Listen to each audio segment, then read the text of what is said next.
Oke, kita jumpa lagi di channel Solo English Center ya.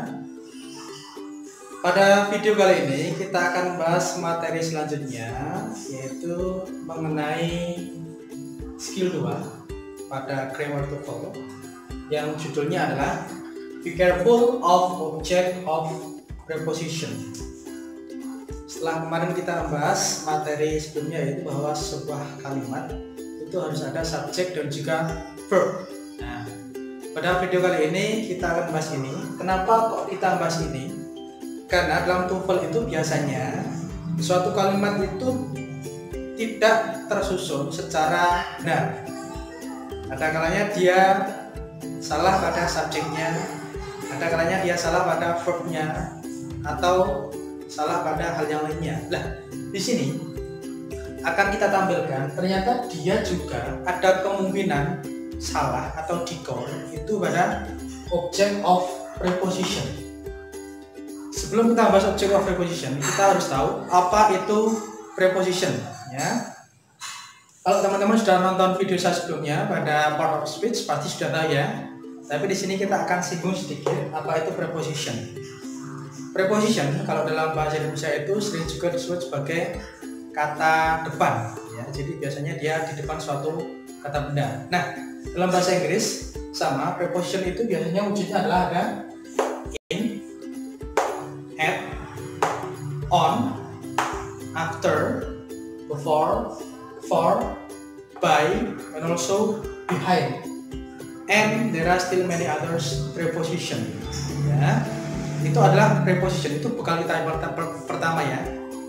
Nah, setelah kita tahu apa itu preposition, maka kita akan berlanjut ke object of preposition. Ada yang namanya objek. Objek itu berarti biasanya kalau dalam kalimat dia dikenai suatu kegiatan. Tetapi di sini agak berbeda ya. Object of preposition adalah dia bisa berupa noun atau pronoun atau gerund. Ada juga yang jarang muncul adalah noun clause ya, yang dia terletak setelah preposition. Jadi nanti kalau ada preposition kemudian ada noun, maka noun di belakangnya itu disebut sebagai object of preposition. Gitu ya teman-teman. Oke, kita lihat contohnya. Yang pertama, in the classroom. Kita lihat di sini ternyata ada preposition, ada nounnya. Preposisinya adalah in, nounnya adalah the classroom. Maka hati-hati. The classroom di sini disebut juga sebagai object of preposition. Ya, karena dia terletak setelah preposition. Yang kedua, contoh kedua, itu adalah after his arrival. Oh, ternyata di sini ada after. After itu tadi, itu adalah preposition. Di sini kemudian ada his arrival. His arrival itu adalah noun. Maka his arrival di sini disebut juga sebagai object of preposition. Oke ya. Yang ketiga ada behind the door. Ternyata behind di sini ada. Dia adalah preposition.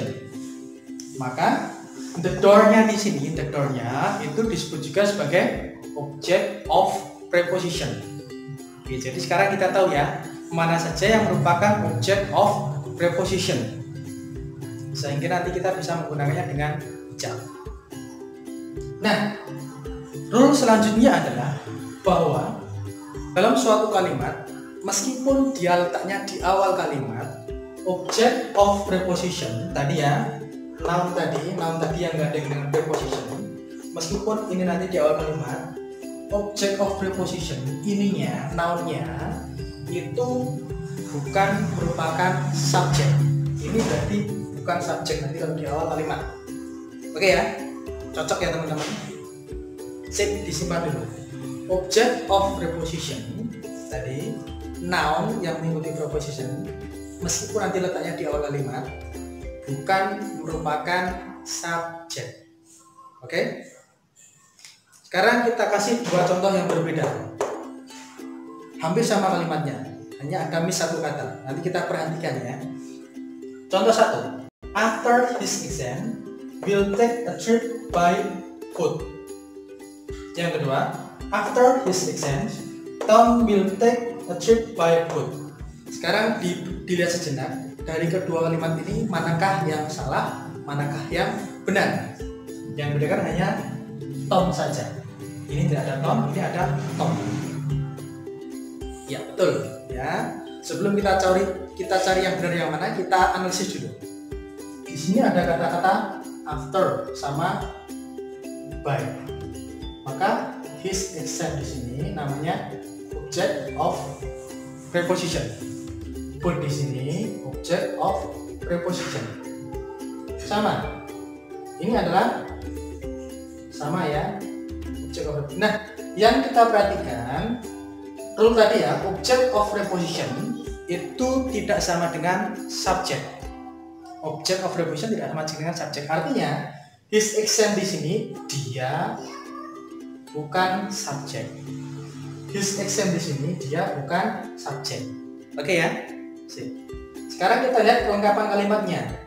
Skill kemarin bahwa suatu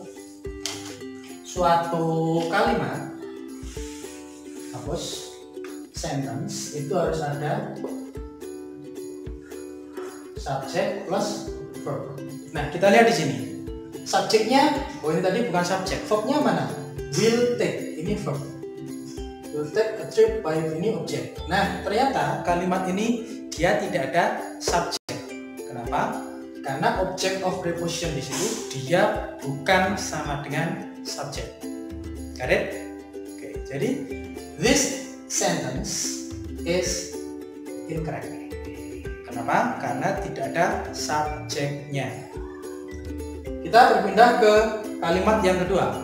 After his exam, Tom will take a trip by boat.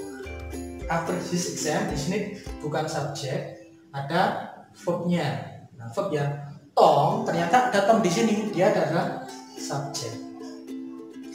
Maka ini memenuhi aturan bahwa sentence itu harus subjek dan juga verb. So, in conclusion, we can say that from these two sentences, the second sentence is the correct one. Got it? Tahu alasannya ya?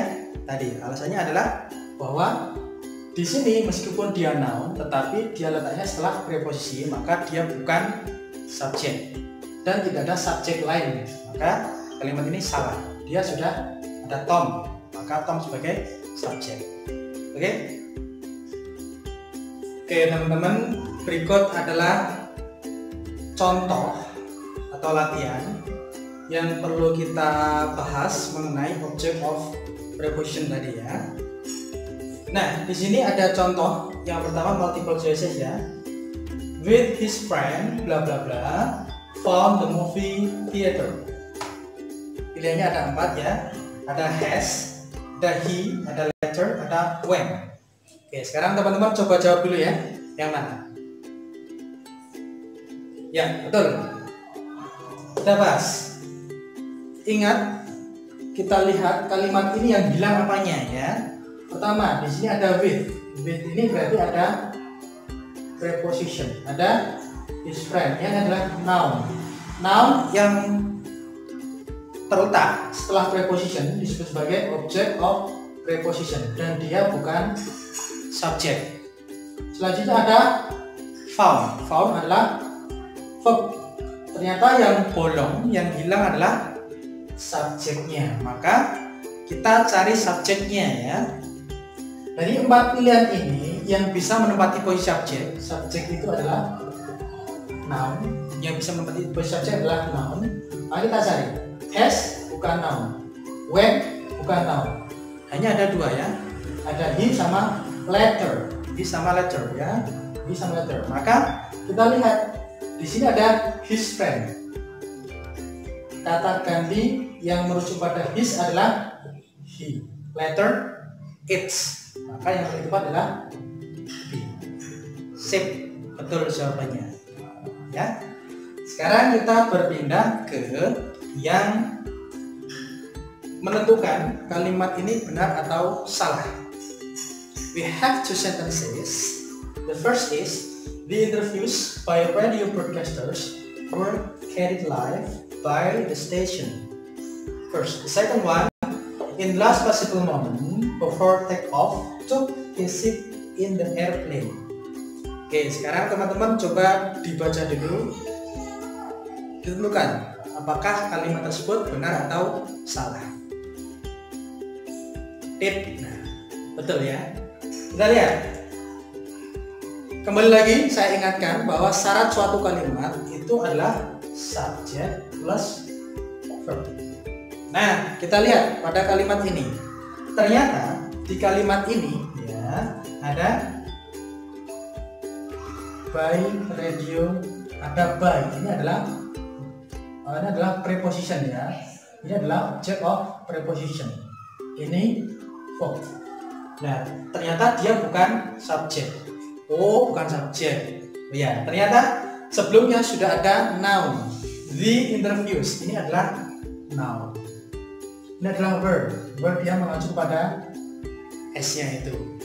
Karena sudah ada noun sebagai subjek, ada verb, maka kalimat ini lengkap. Meskipun ada tiga object of preposition, tapi dia fungsinya sudah sebagaimana mestinya. Dia tidak menghilangkan subjeknya. Maka kalimat ini betul. Mantap, ya. Now we move to the second sentence.